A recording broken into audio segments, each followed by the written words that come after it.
Let's bring in Bret Baier. He's anchor of Special Report, and no doubt we'll have time to pour over all of this before 6 p.m. Eastern tonight on Special Report. But right now, Bret, the Democrats, yesterday they did 2 transcripts. Today they do 2 transcripts. And it seems to me their method of trying to keep this in the news, and now they have our attention.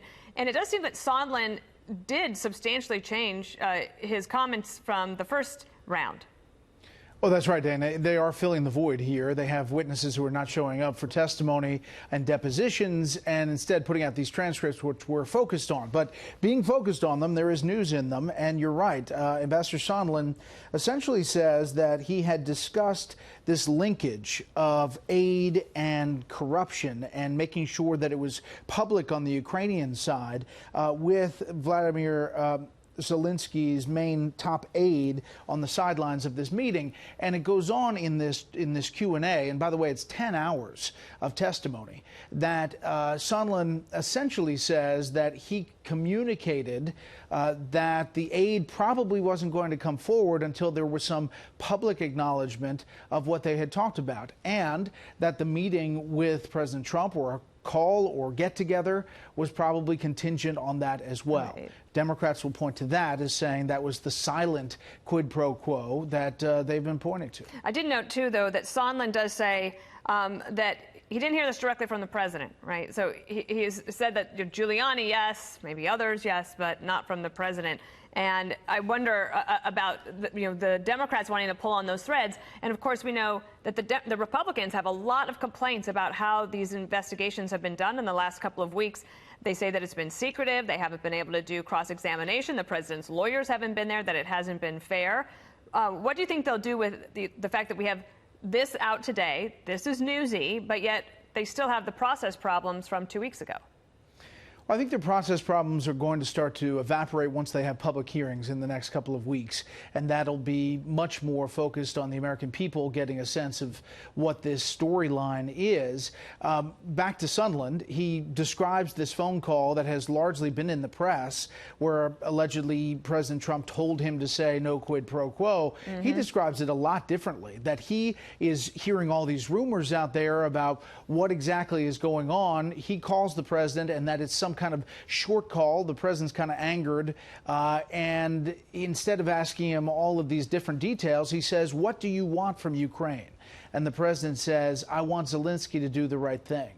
And he says, "What does that mean?" And the president says, "No quid pro quo," and essentially hangs up on him. So I don't know if you get the there on the Sondland testimony at that point. And so, as Jillian just mentioned, now you have the chief of staff, Mulvaney, being called to testify on Friday. There have been several administration subpoenas that have gone out. They have gone unanswered, as Jillian said. There are no shows from the administration. They're not showing up for those. Any reason to think that Mulvaney might change his mind? I mean, remember, just 2 weeks ago, he did the press conference in the White House briefing room, said quid pro quo. Yeah, of course, that's like how it always is done. It's how business is done. And then he walks it back later, has a confrontational interview with Chris Wallace on that. I'm assuming he doesn't want to appear behind closed doors with these guys.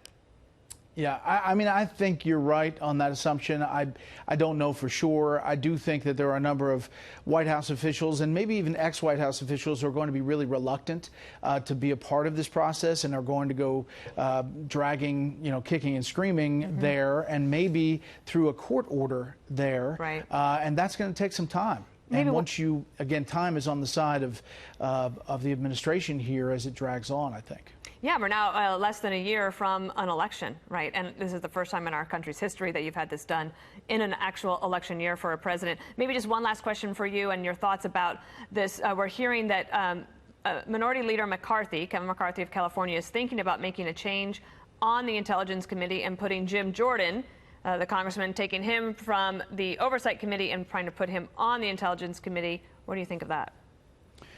Well, there's a number of ways to look at it, that it's a slight against Devin Nunes or all this other internal kind of palace intrigue. But I think it's more like what the Democrats did, House Speaker Nancy Pelosi choosing Adam Schiff over Jerry Nadler, in that this is the more kind of defensive, articulate defender of the administration on cable airwaves every day.